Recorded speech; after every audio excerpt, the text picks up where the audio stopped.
বিজেপির প্রধান মুখপাত্র দেবজিৎ সরকার তিনি সাংবাদিক বৈঠকে সরকার পক্ষ বিভিন্ন বিধানসভায় রাজ্যের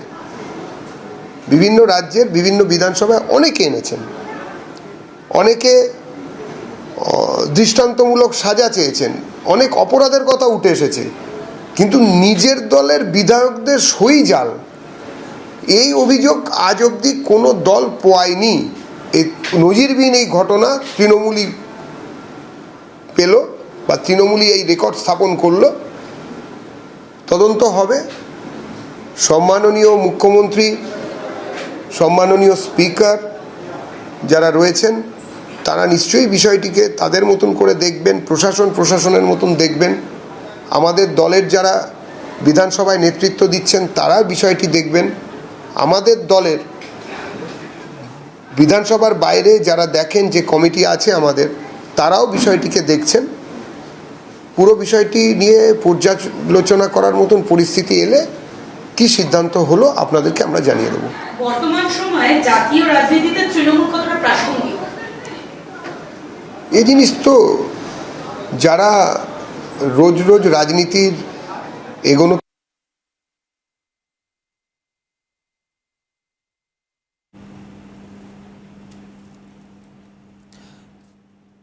সাংবাদিক বৈঠকে বিজেপির প্রধান মুখপাত্র দেবজিৎ সরকার।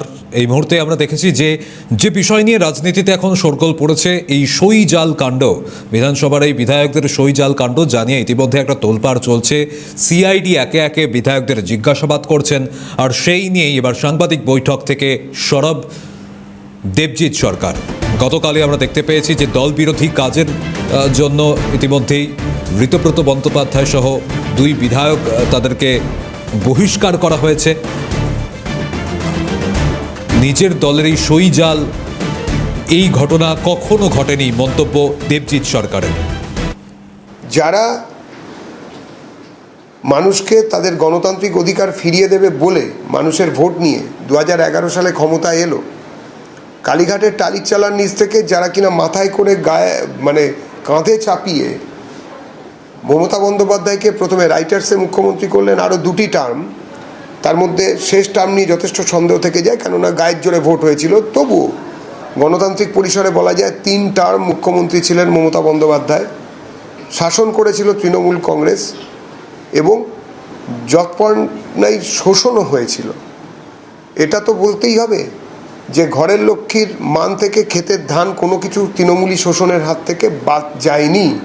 সমস্ত কিছু লুট হয়েছে পশ্চিমবঙ্গের বাঙালির, সম্মান, মান, যে কোনো মহিলার সম্মান, সব কিছুই প্রতি মুহূর্তে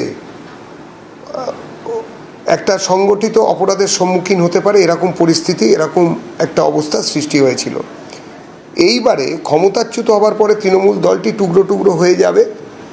ওরা এমনি রাষ্ট্রবিজ্ঞানের সূত্র মেনে একটু একটু করে ন্যাচারাল ডেথ এই দিকে এগিয়ে যাচ্ছে ওই দলটি। আমাদের আলাদা করে ওদের সম্বন্ধে কোনো রকম আলাদা ব্যবস্থা নেওয়ার দরকার নেই। একটি বিচারধারা নির্ভর দল বিজেপির মতন, তারা শতবার নিচে নামতে পারে, 1000বার ওপরে উঠতে পারে সংখ্যার ভিত্তিতে, কিন্তু দল হিসেবে তারা কখনো মুছে যেতে পারে না, যেটা কিনা তৃণমূলের ক্ষেত্রে আমরা দেখতে পাচ্ছি, এবং সেটাই হবে। এটা তো রাষ্ট্রবিজ্ঞানের সূত্র অনুযায়ী হচ্ছে, এটাতে কারুর কিছু করার নেই। যাদেরকে নিয়ে মমতা বন্দ্যোপাধ্যায় দল গড়েছিলেন এবং যাদের সমর্থন নিয়ে করেছিলেন, আমি নাম করে করে বলতে পারি, তাদের সঙ্গে তিনি বিস্তীর্ণভাবে বিশ্বাসঘাতকতা করেছিলেন। সেই মমতা বন্দ্যোপাধ্যায়ের প্রথমের দিকে আমাদের সঙ্গে অ্যালায়েন্স ছিল, বিজেপির তরফ থেকে বিভিন্ন রকমের সহায়তা উনি পেয়েছিলেন ওনার দলকে দাঁড় করানোর জন্য। তার বদলে গত নির্বাচনের প্রথম 23 দিনে আমাদের 56 জন লোক খুন হয়ে গিয়েছিলেন, 1200-র কাছাকাছি মহিলা ধর্ষিতা হয়েছিলেন অথবা তাদেরকে অত্যাচার করা হয়েছিল। আমরা কি সেই দিন ভুলে যাব যেদিন কিনা আমাদের যিনি কর্মী তাকে পিটিয়ে গুলি করে খুন করার পরে তার স্ত্রীকে বিভৎস করে চা করিয়ে খাওয়ানো হয়েছিল, যেটা সাইবাড়ি হত্যাকাণ্ড, মায়ের মুখে ছেলের রক্তমাখা ভাত গুঁজে দেওয়ার যে বামেদের যে কথা আমরা বলি বা সিপিএমের যে আক্রমণের কথা বলি, তার সঙ্গে এক জায়গায় বসানো যায় বা তার থেকেও বেশি। এইরকম একটা পরিস্থিতি আমরা কাটিয়ে এখানে এসেছি। এরপরে তৃণমূল নামক দলটি থাকবে কি থাকবে না সেটা জনতাই ঠিক করবে। সঙ্গীত শিল্পীদের একাংশ আজ জনতার দরবারে এলেন এবং তারা অভিযোগ করছেন ইন্দ্রনীল ভোট নিয়ে কাঠমান্ডুতে গানটা পাইয়ে দেওয়ার বা মঞ্চ পাইয়ে দেওয়ার। এটা তো সবাই জানে, আবার আলাদা করে অভিযোগ করার কি আছে? এটা তো সবাই জানে। এখন অফিসিয়ালি অভিযোগ আসছে। এর আগে কাকে বলতেন? এই ধরনের বিভিন্ন জায়গায় ছোট ছোট নেতারা সব কিছু নিয়ন্ত্রণ করতেন। আপনারা জানেন জেলায় জেলায় একাধিক